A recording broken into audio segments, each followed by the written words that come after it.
Olá a todos, aqui é o professor Chico. Hoje a gente vai trabalhar uma das aplicações da segunda lei de Newton. A aplicação que a gente está propondo para que você revise é trabalhar com polias. Problemas que envolvem polias, podemos ter dois tipos de polias. Uma polia fixa ou uma polia móvel. Qual é a diferença? A polia fixa é aquela que está fixa pelo seu centro a uma extremidade. A polia móvel, ela tem a capacidade de se movimentar junto com os corpos. Então, o nosso objetivo principal é entender hoje a função de uma polia móvel, para que ela serve, descrever as forças nesse sistema que envolve polias e aplicar a segunda lei de Newton. Então, o ponto mais importante é aplicar a segunda lei de Newton e representar as forças. E, ao mesmo tempo, fazer a diferença entre polia fixa e polia móvel. Antes de entrar no caso que existe uma polia móvel, vamos pensar num caso mais simples. Suponha que eu tenha dois corpos e uma polia fixa. Primeiro passo, se eu quero descrever a dinâmica desse sistema, eu começo representando as forças nesse sistema. Primeiramente, aqui no corpo A, quais são as forças envolvidas? No corpo A, eu tenho a força-peso, o peso do corpo A na direção vertical, e tenho a força de tração no fio. Está aqui a tração no fio em A. Se eu quero representar as forças em B, as forças em B são peso, tenho o peso do corpo B vertical para baixo, e tenho a força de tração no fio. Essa tração no fio em B é a mesma tração do fio em A? A regra é o mesmo fio, é uma mesma tração. Se eu tenho um mesmo fio, o fio que está ligado a A é o mesmo fio que está ligado a B. Mesmo fio, mesma tração. Essas duas trações têm módulos iguais. Se eu peço para representar as forças na polia, como é que ficariam as forças na polia?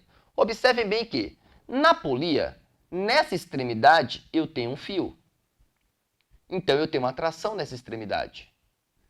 Nessa polia, nessa extremidade, eu também tenho um fio. Eu tenho uma tração nessa extremidade. Sustentando a polia nesse ponto, que é o teto, eu tenho uma força que corresponde a quanto? A 2T. Ô Chico, por quê? Olha, a polia, quando ideal, ela tem massa desprezível. Ou seja, eu não preciso representar o peso da polia. Se ela está em equilíbrio e eu tenho T e T para baixo, eu tenho de T, sustentando ela, 2T para cima. Tudo bem? Bora supor que, nesse caso, a massa do corpo A seja maior que a massa do corpo B. Se a massa do corpo A é maior que a do corpo B, o que é que eu devo esperar? Eu devo esperar que o corpo A desça, A tenha aceleração para baixo, e B suba. B tem aceleração para cima.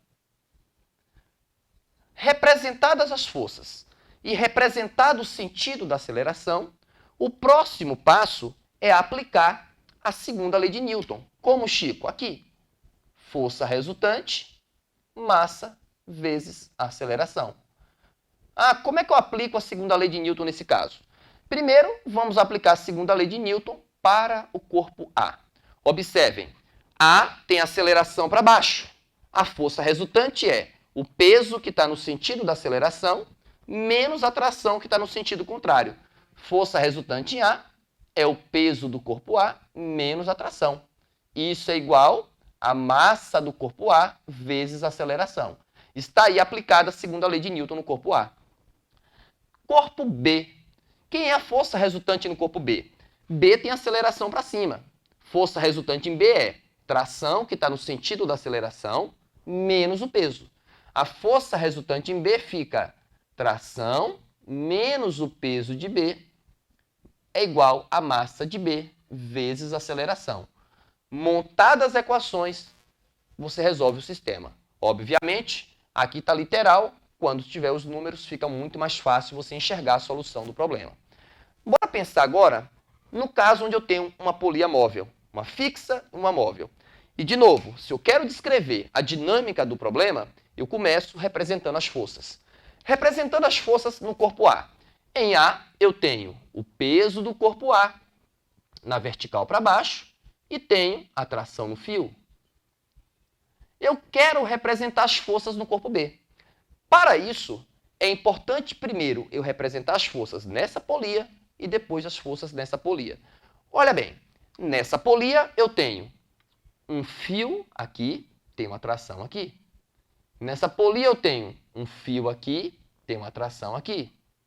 Nessa polia, sustentando ela, eu tenho um fio onde essa tração é 2T. 2T por quê? T e T para baixo, estando em equilíbrio, 2T para cima. Observe que é o mesmo fio, é a mesma tração. Quando eu represento as forças nessa outra polia eu tenho um fio nessa extremidade, eu tenho uma tração aqui. Eu tenho um fio nessa outra extremidade, tenho uma outra tração aqui.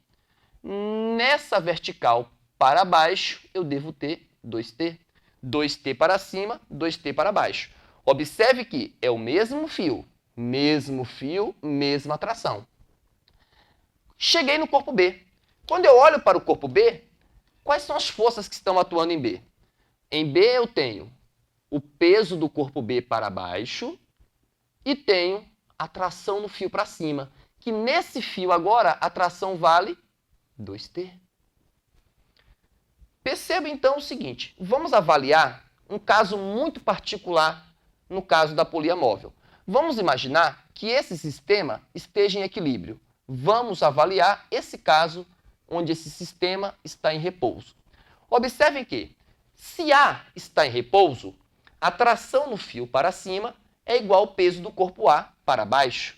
A tração no fio para cima é igual ao peso do corpo A para baixo. Se o corpo B está em repouso, 2T para cima é igual ao peso de B para baixo. 2T para cima é igual ao peso de B para baixo. Dessas duas informações, eu concluo que 2 vezes o peso de A é igual ao peso de B. Ou seja, o peso do corpo A é metade do peso de B. Conclusão. Para que serve uma polia móvel? Observe que para sustentar um corpo nessa extremidade, com uma polia móvel, eu preciso na outra extremidade de um corpo que tenha metade do peso desse.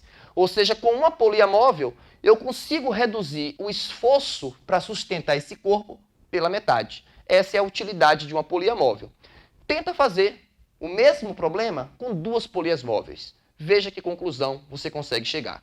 Esta foi a dica de hoje. Muito obrigado a todos.